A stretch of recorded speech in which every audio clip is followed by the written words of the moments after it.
Shadows. The mist hung low over the abandoned village, curling around the skeletal trees like grasping fingers. As I stepped out of the car, gripping my camera bag tightly, a chill seeped into my bones. This was supposed to be my redemption, a story that would resurrect my faltering career and prove to everyone that I still had what it took to uncover the truth behind legends. Are you sure about this, Sophia? Mateo's voice, tinged with doubt, broke the uneasy silence. He lingered near the car, his eyes scanning the deserted street. This place looks like it's been dead for decades. I turned to face him, trying to mask my own unease. The legend of La Llorona is timeless, Mateo. If there's even a shred of truth here, we'll have the story of a lifetime. He sighed and gave a reluctant nod, falling in step as I led the way toward the center of the village. The air was damp, carrying the metallic tang of decay.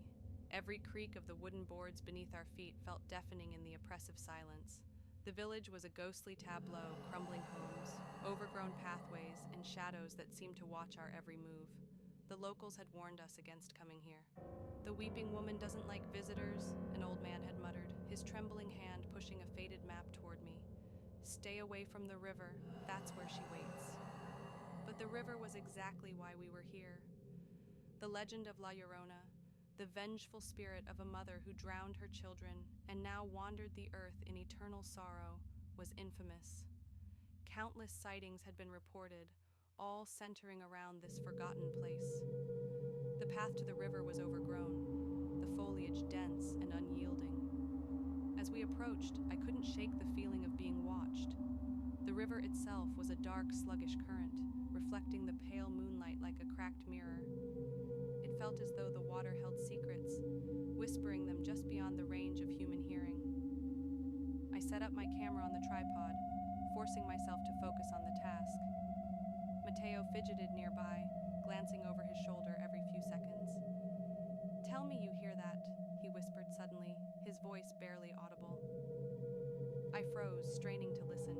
It started faintly, almost indistinguishable from the rustling leaves, a soft, mournful sobbing that seemed to float through the air. My heart pounded as I swung the camera toward the sound. The sobbing grew louder, more distinct. From the mist, a figure emerged, draped in a flowing white gown. Her head was bowed, her long dark hair cascading over her face. She moved with an eerie stillness, her feet barely seeming to touch the ground.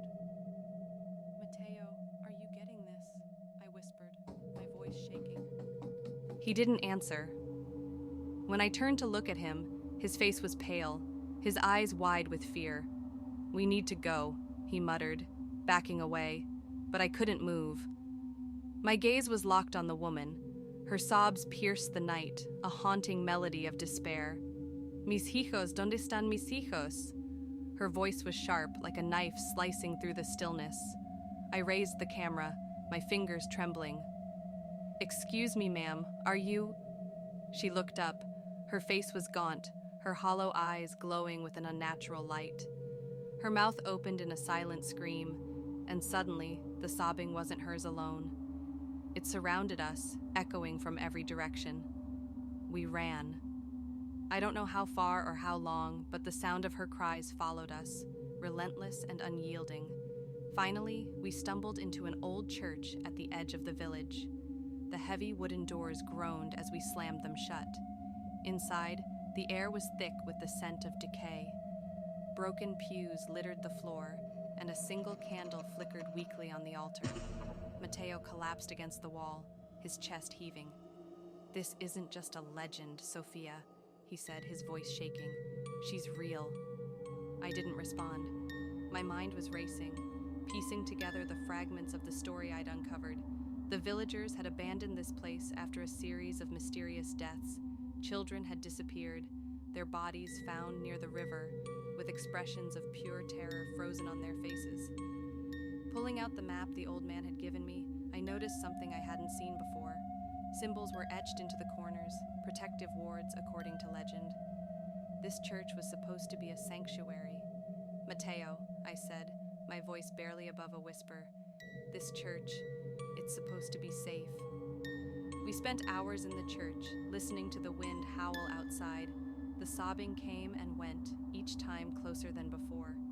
Reviewing the footage on my camera, my stomach twisted with every frame. The woman's hollow eyes, the way she dissolved into the mist. It was all there. And then I saw something else. In the background of one shot, there was a figure, a child standing by the river.